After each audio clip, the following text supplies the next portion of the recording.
Tonight I'm going to attempt the Munich to Lake Garda Classic. I'm in the middle of the preparation, so let's take a brief look at the route. This journey can be split up into roughly 4 parts. Part 1 is from my hometown Munich to Innsbruck. This looks relatively flat in the profile, but it still has over 1000 meters of elevation. Part 2 starts in Innsbruck, and this is the climbing section. Over 1000 meters of elevation up the Brenner Pass.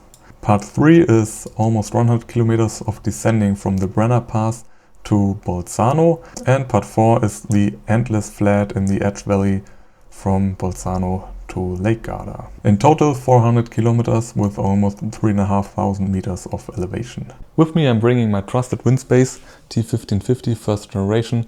I'm not running any large bags on the bike because I couldn't find a seat bag that works with my saddle slammed all the way forward, and I couldn't find a frame bag that works with the really large head tube here.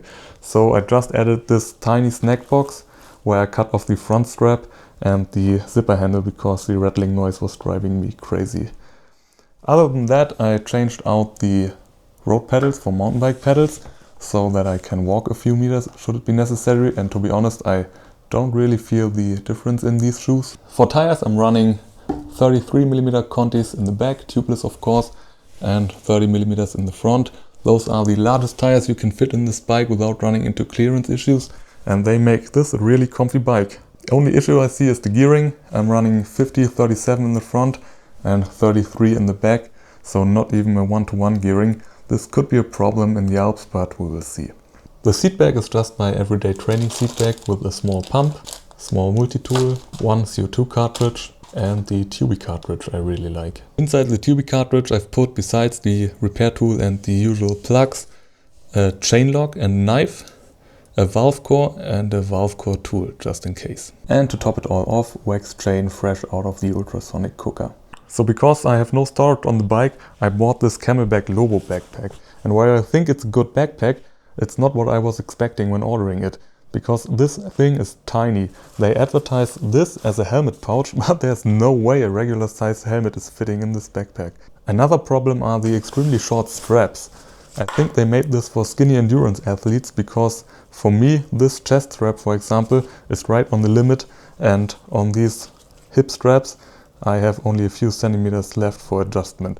Then there's the magnetic belt for the chest strap, which I really don't like because it's too weak. The water tube attaches here too, and when riding in the cold the tube gets so stiff that it comes loose all the time. So I would prefer a conventional clip here. But apart from that, the backpack works, it's just not what they are advertising, so be careful. To say some good things about this, the water bladder is really nice and the drying system works like a charm. So all in all, I'm happy with this and I think it will be a good fit for the ride. So because space is super limited and it's the middle of September and not that hot outside, I don't think I will use this to the full capacity. I'll put half a liter in there for the start and then see how it's going.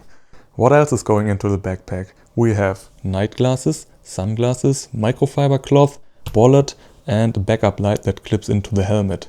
Because I had a lot of bad luck with punctures in the last weeks, I'm extra careful, and for the first time ever I'm carrying a spare tube, tire levers and 2 extra cartridges. So I think flat tires won't be an issue on this ride. Then we have a phone with some cash, a small USB-C power bank, a phone charger and the matching cables to charge up the lights during the day. Some items for personal comfort, a toothbrush to get rid of sugar mouth, wet wipes because at some point everything will be covered in sticky carb mix, sun protection for the day, and if I have to leave my bike unattended for a few minutes, I've got this zip tie style lock. Speaking of sugar mouth, this is my nutrition strategy. I'm planning to eat one of these 45 gram gels every full hour. In addition to that, I have 120 grams of carb mix in each bottle, so one bottle should last approximately 60 to 70 kilometers. To refill the bottles I have 500 grams of carb mix, this stuff here, and if I feel the need in the end, I'm carrying 4 caffeine gels, but they taste really disgusting. And if I want to taste something else from time to time, I'm carrying 4 of these salty bars.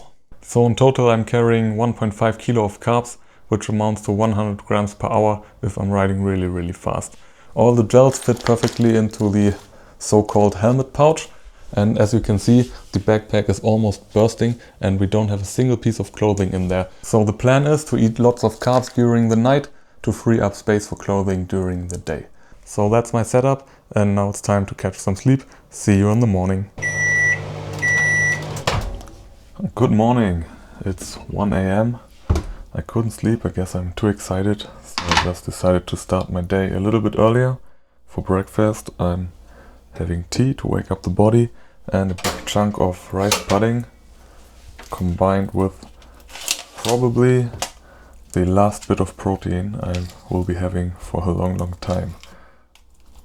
Final tire pressure check. All systems go, bike is ready. Rate my outfit. I'm not going to waste any energy in the cold. Kilometer 0, here we go.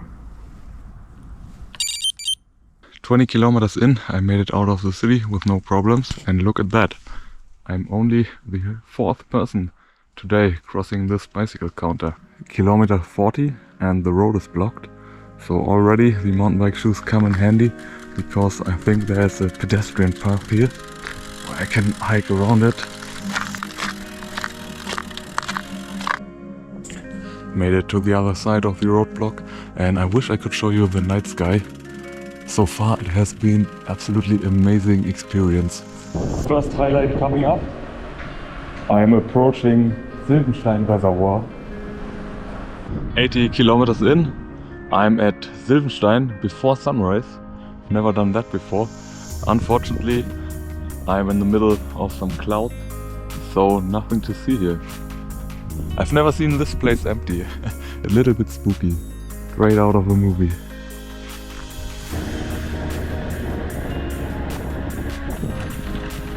I missed a turn and now I have to do this pretty steep gravelly climb. Holy shit, this is steep. Running out of gears here. Oh, that's mud. Oh, wheel slipping. Oh, yes. I have to walk that. Thank God I took the mountain bike shoes. Woohoo! Back on the road. Right at the border. Goodbye Germany. And hello Austria. Oh, yes, bike path. Half of the day. So apparently it's not all downhill until Innsbruck. I'm again in first gear and I see red on the Wahoo. I totally forgot about the Aachensee, so here it is. Unfortunately the weather is still cloudy and I think it's getting even colder, so currently my toes are a little bit cold, but apart from that I'm nice and warm.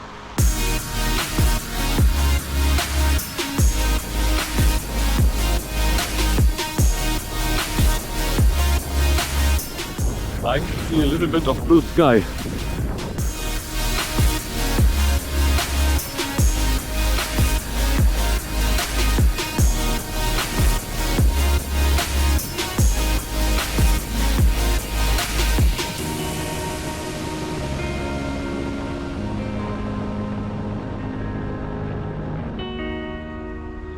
...121 kilometers, I'm almost in Innsbruck. And I'm sticking to my nutrition plan. That means my carb bottles are now empty and I'm using this nice little well here to refuel. Also time to charge up the lights for the evening and the upcoming tunnels. Sun is out. I'm now at the foot of the climb to the Brenner Pass. It's looking like I have a beautiful day ahead of me. The only problem is I'm way slower than I expected. So I just got dropped by an old man with white hair and no bottles. I have to restrain myself from jumping at his wheel again because I just have 1/3 of the whole journey. So for the first time today I'm too warm, so I'm gonna switch into full summer mode. And I know I'm stopping way too often, I'm ruining my average speed here, but yeah, what can I do?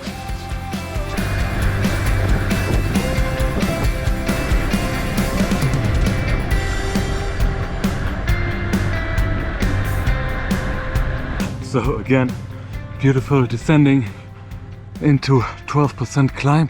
Here I'm on my gearing limit. I can choose between going way too hard or pedaling in squares. Not ideal, but I'm getting there. Unfortunately, my brake has interrupted the Wahoo summit segment, so I don't know where I am, but I'm feeling good. Can't get enough of these views.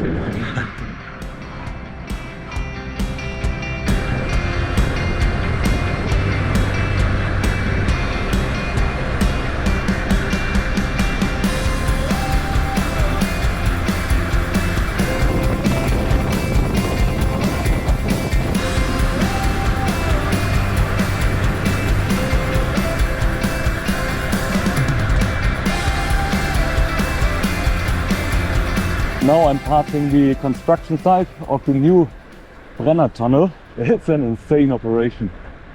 Like, look at the scale of this construction site here.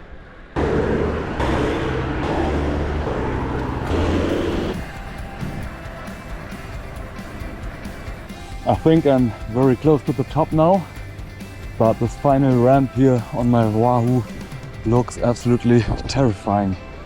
Over 10%. I'm pushing 300 watts and I'm going absolutely nowhere. I could use a smaller gear right now. It's leveling off. I did it.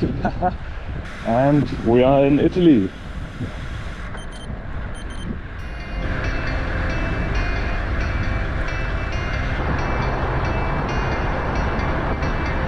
Quick stop at the supermarket for refueling. So I've used my last bag of carb mix. The lights are back up at 100%, snack box is full and the water bladder is full, so I should be good for at least the next 100 kilometers. Right now I'm at 236 kilometers and this took me 11 hours, so yeah, I'm not fast, but I'm getting there. The body is fine, no pain, no cramps, I'm eating my gels. The bike is fine. I must say everything after Brenner Pass was pretty underwhelming, so the bike path is in terrible shape. So I tried the road, but the road is dangerous. Then I tried the bike path again, so the last 40 kilometers were not that great. I hope it gets better. I just left Brixen on this beautiful bike path. So infrastructure has improved vastly and so has my mood. Now all I need to do is follow this river here on my left until Lake Garda. Look at that castle.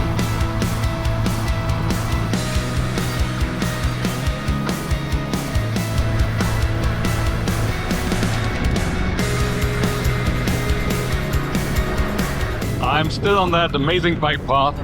Seriously, this is one of the best pieces of bike infrastructure I've ever ridden.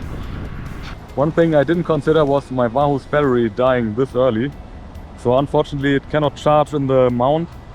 So I have to put the power bank in my jersey pocket and the Wahoo in the snack box. Let's just hope I don't lose it this way. Still following that amazing bike path, and I'm now encountering really strong headwinds.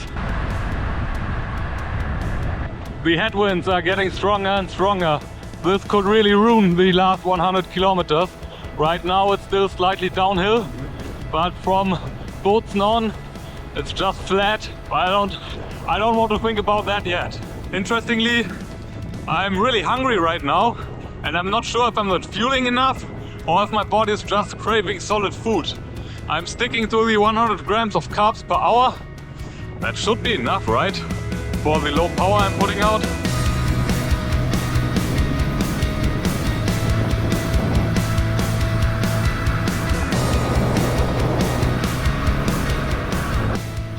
This tunnel had traffic lights at the beginning, so must be something special.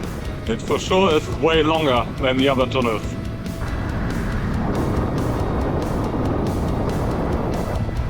Suddenly it got really hot and even more windy.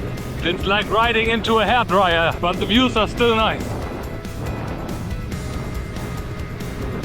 Absolutely nowhere to hide from the headwind. This is brutal. 300 kilometer celebration. Yay! Time to freshen up one last time and to do a quick inventory check. 3 gels is all that is left. Everything else is somewhere in my body. Crazy if I think about it. It's amazing what a few wet wipes can do. I feel like a new person. Really the best item I brought with me. I'm feeling better now than I did at 200 kilometers. So I'm ready to tackle the last, maybe 4 hours of headwind. Let's go. Time to time I must remember to look up and admire the views. I can smell the lake already.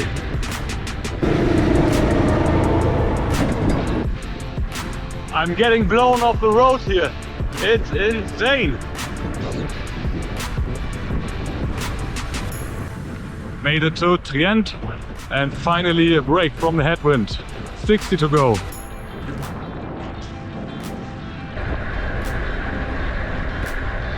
$40 to go. Someone has finally turned off the wind, which is nice. Only 1 gel left.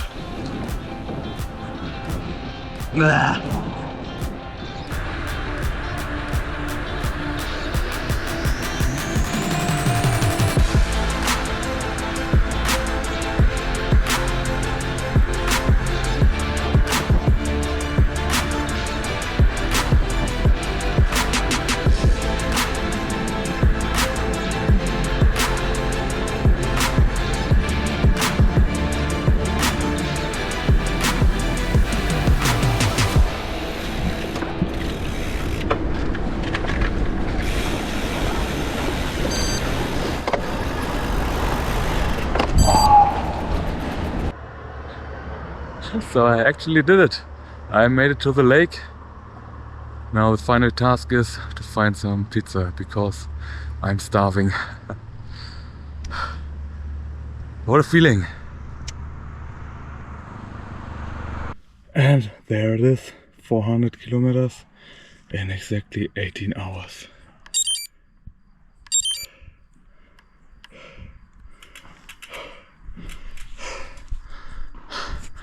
I'm tired. Back home and I'm almost done with the editing, so time for a quick recap.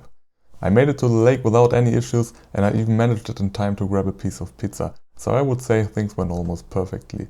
But I'm still a little bit disappointed that it took me so much longer than I had planned originally, so let's take a look at the data to see where I've lost all the time.